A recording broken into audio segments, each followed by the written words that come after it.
Guntur channel విస్తరణ ఆధునికీకరణతో 75,000 ఎకరాలకు సాగునీటితో పాటు 50 గ్రామాల తాగునీటి సమస్య పరిష్కారమవుతుందని కేంద్ర సహాయ మంత్రి పెమ్మసాని చంద్రశేఖర్ అన్నారు. గుంటూరు జిల్లా కొత్త మల్లయ్యపాలెంలో జరుగుతున్న గుంటూరు ఛానల్ పొడిగింపు పనులను ఎమ్మెల్యే బోర్ల రామాంజనేయులతో కలిసి ఆయన పరిశీలించారు. రైతాంగానికి సాగునీరు, గ్రామాలకు సురక్షితమైన తాగునీరు అందించాలనే లక్ష్యంతో కూటమి ప్రభుత్వం సాగునీటి ప్రాజెక్టులను వేగవంతంగా ముందుకు తీసుకువెళ్తోందన్నారు.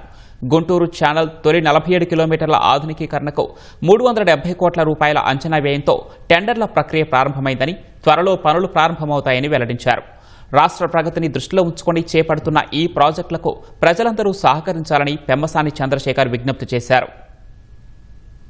14 గవర్నమెంట్ వచ్చిన వెంటనే దాదాపు 1,300 కోట్ల రూపాయలతోటి గోదావరి జలాలు కృష్ణా డెల్టాకు వచ్చే విధంగా పట్టిసీమ ప్రాజెక్ట్ తీసుకొచ్చారు. అవి ఆ రోజు అది తీసుకురావడం వల్ల 30-35 బస్తాలు పండేటువంటి వరి 40-45 బస్తాల పైన పండేటువంటి పరిస్థితి.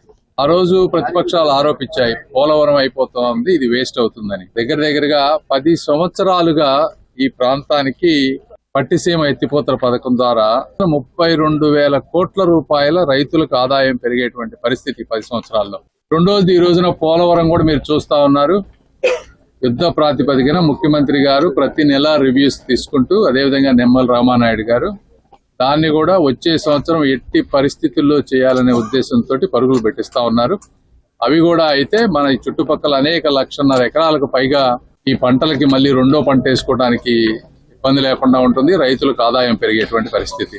గుంటూరు ఛానల్ తీసుకుంటే మనకి ఇందులో 2 కావాలి. ఎక్స్టెన్షన్ కావాలి, 47 కిలోమీటర్ తర్వాత ఎక్స్టెన్షన్, అదేవిధంగా మొత్తం ముందున్నటువంటి 47 కిలోమీటర్లకి మోడర్నైజేషన్. రాష్ట్రం ఆర్థిక ఇబ్బందుల్లో ఉన్నా, ఏ రాష్ట్రం ఈ దేశంలో ఉన్నటువంటి సంక్షేమ పథకాలు ఇస్తూ కూడా వీటిని కూడా సాగునీటి ప్రాజెక్టులు ముందుకు తీసుకెళ్లేటువంటి పరిస్థితి తీసుకున్నాం. అంటే ఇక్కడే కాదు, రాష్ట్రం అంతా కూడా. అందులో భాగంగా గుంటూరు ఛానల్ ల్యాండ్ అక్విజిషన్ కి మనకి 70 కోట్ల వరకు ఫేజ్ 1 తీసుకుంటే 28 కోట్లు రైతులకు ఇచ్చి, పాత రేట్లకే అప్పుడు వచ్చినటువంటి కాంట్రాక్టర్ గారిని మనం రిక్వెస్ట్ చేసి వర్కులు స్టార్ట్ చేశాం.